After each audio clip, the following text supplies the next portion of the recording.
Hey everybody, welcome back into the Woody Hayes Athletic Center. It's time for Snap Judgments, aka Snappy Jays.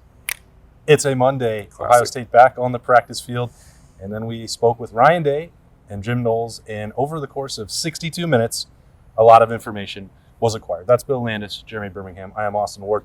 Start with the fact that, as we mentioned last week on Snap Judgments, that Cameron Babb is dealing with another setback. This one is a minor variety by certainly by Cameron Babb standards. Looks like it's going to be about 3 more weeks for him at this point. Hoping to get him back by the end of September and back in action. They have to be careful, of course, given his injury history, but Ohio State has confirmed that. The other part that we talked about a lot on the podcast daily is cornerback situation. Ryan Day indicating full force. They're still not 100% certain with all those guys that they're going to be ready. That's going to be determined next Monday and Tuesday ahead of Notre Dame, but certainly seems, Bill, like things are trending in the right direction at cornerback as well. Yeah, I think it's what we sort of talked about on the daily, that if they had to play tomorrow, they probably have their guys, I think, or at least have those guys give it a go. I don't think it'd be like the Minnesota game where you're asking yourself, like, why is that guy out there? I think the guys we think are the starters would play if they had a game tomorrow. And I think Jim Knowles at least made it seem like those guys have been doing a little more, because he was asked about how he feels overall about the defense. He's like, I don't have any concerns because the corners are back or working their way back. So that was, I guess, the only thing kind of out there for him in terms of this defense being complete. And while they're not 100%, it sounds like they're pretty close to it. And he also said they were ahead of where he thought they would be or where he's expected defenses to be in the past. And so I don't think they'd be ahead if the corners were behind. And you know, you asked about Jair Brown and other guys getting some more run than maybe they expected. But as I said a few weeks ago, I think it actually just helps the entirety of the defense when you actually have, we know who the starters are if everyone's healthy, but it's a benefit for these younger guys to get some reps that maybe they wouldn't otherwise get. So I think maybe there's a chance to strengthen the entire unit, you know, which you need when you only got 6 guys. So, I mean, you better have everyone ready to go. But I think I was pretty encouraged by just the fact they don't seem to be particularly concerned. All right, those are the injury updates. It's hard for a defensive coordinator typically to outshine the head coach in a press conference setting.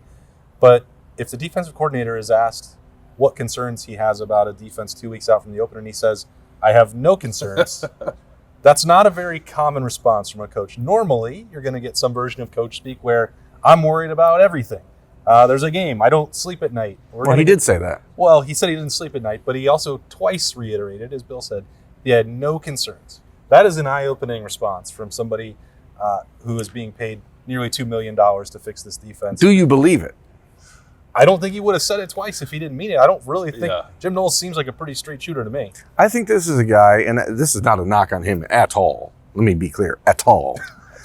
This is a guy that the media room here is slightly different than Stillwater, Oklahoma, right? So slightly? There is a much different, everything he says in here is going to be picked apart and analyzed in a way that just does not happen at most other programs. And even if it is, even if it is, Snappy Jays there? I mean, they probably do, but even if it is, it's 1 or 2 dudes in the media room doing it, not 50. Yeah. So I don't know if this is a situation where Jim Knowles is learning the ropes of the media here, or if it's a situation where he's just saying exactly what he thinks and not realizing that people are going to do this about it. But I mean, I think it's a good thing, right? Like it's a good thing. Yeah, I love like sort of the juxtaposition of what Jim Knowles is willing to say in there and what Ryan Day is willing to say in there. Because Ryan Day is not willing to say very much at all. He's become very good at saying a lot of words without giving out really any information, which is a hard skill to master. I give him credit for that. Jim Knowles, as Austin said, is much more of a straight shooter. And I think it's very funny when we all know Ryan Day's offense is awesome. And we tell Ryan Day that, and his response is like, listen, we're not that great. Like, we have so many things to work on. No one's anointing us yet. And then we ask Jim Knowles, like, how do you feel? He's like, top 5. We're going to be top 5. Why wouldn't we be top 5? That's the expectation here. So someone texted me, I think, 2 weeks ago when we spoke to Jim Knowles and said, like, Jim Knowles needs a lesson in managing expectations. And I was like, it might be true, but I actually think he believes this stuff. So I don't know. I kind of like it. I don't agree in that. I mean, I think if you're at Ohio State, you better be hoping that the expectation is you're going to be the best defense and best team in the country. Jerry, you have something to say, just come on over here. It's our Jim Knowles doppelganger. If we put a hat on Jerry. Come over, get a ball cap on, do a little Jim Knowles impression. I'll do that. Okay. The fact is, look, this is Ohio State. You better expect to be the best here. And I guess I like a coach that's willing to just put his name on it and say, listen, we are going to be the best. And now, I hope that doesn't backfire on him in 3 weeks. You were suggesting that he might have been lying about it. No, I'm just saying he may not know that he's not supposed to say things like that. Or I maybe hope he never is. learns. I hope he But never learns. the thing is, Well, Jeff Hafley was that way. I hope that it doesn't backfire on him. Okay. Because in 3 weeks, if Ohio State goes out defensively and looks milk toast like they did in the last couple of years, He was hungry. fans will be very, very mean to him. Is that what you guys quickly. have for breakfast? Milk toast? Yeah, that's why we love breakfast food. Yeah. No, but the point is, like, people are going to turn on him very quickly Yeah. if it doesn't live up to it. And so I guess when you're saying manage expectations, or your friend who was saying that, maybe it's like build into expectations as opposed to just lay them out on the table. But I kind of like it. I think the other side is that if he tried to temper the expectations for the impact that he could have, and what you can't just say, well, this is the most talent I've ever had to work with. They're paying me $2 million a year to fix the defense. Be like, oh gosh, tap the brakes, guys. We only need to be top 50 or top 35 to win a national championship. I think that would be a mistake if he approached it that way. I think that, he was definitely honest and upfront until he realized the mistake 2 weeks ago when I asked him about Jordan Hancock and the injuries at cornerback. And he walked up to that line, realized, well, they are paying attention, and there's 50 people here starved for information about the Buckeyes. Maybe I have to be more careful. I think dating back to spring, having those introductory press conferences, then going through the couple weeks ago, he knows the lay of the land. I just don't think there's any benefit to him to lie about it. That's why if he doesn't take the coach speak route, that resonates, that he's really confident about what he's got to work with. Bill's working on this piece about the back seven. He knows there's not a lot of competition for jobs there, and he wants to lean on his guys. Going to do that, except with certain situations where he's got depth. And then a really, really skilled group of defensive linemen. So if you're confident, I think you should act that way. I agree. He was asked again today specifically about Jordan Hancock and said it's above his pay grade. So he has learned. There's definitely someone who's like, hey, Jim, like when it comes to that, maybe don't say anything. So I think there have been maybe some conversations about what to say, what not to say. But listen, I'm always going to be in favor of a coach standing at that podium or in here at a table saying what he thinks and not trying to sugarcoat things or spin things or, say words without actually saying anything. Like, I love it. So more of it, please, from Jim Knowles. Okay, what else do we learn? Well, we learned that Jim Knowles thinks C.J. Stroud's pretty good at football. So that, verifies Add him to the list. Some of the stuff we've said before. A ton of praise for Tommy Eichenberg by both Ryan Day and Jim Knowles today about just what he's developing into as a leader on the field, a guy that is, playing at a level that I don't know that a lot of people who watched Ohio State a year ago believed he could get to. Now, again, will that matter if it doesn't show up in 2 weeks from now? No, not at all. But I don't think I don't think people are just blowing smoke up butts for fun. I mean, there are other guys on the team who Jim Knowles is walking into this completely eyes wide open. He doesn't owe Tommy Eichenberg a damn thing. So I think that sort of praise is telling for a guy like that people have been pretty tough on at times. And it just speaks to what everyone else in this building has said, the players, that Tommy's teammates, everyone, that this is a kid who the light has really, really come on. He's not going to come off the field, right? Does either of you feel like he or Steel Chambers are going to come off the field very often for this defense? Doesn't seem like it. I think that there might have been part of me that came into camp thinking if it was 3rd and 18, that you could do something differently with that position. But I don't think a couple weeks later that that's where this is heading. No, I think, and that was sort of underscored for me today and there, and I'm going to write about it later at Rivals, like you said, but last year, both of his linebackers at Oklahoma State played more than 90% of the snaps.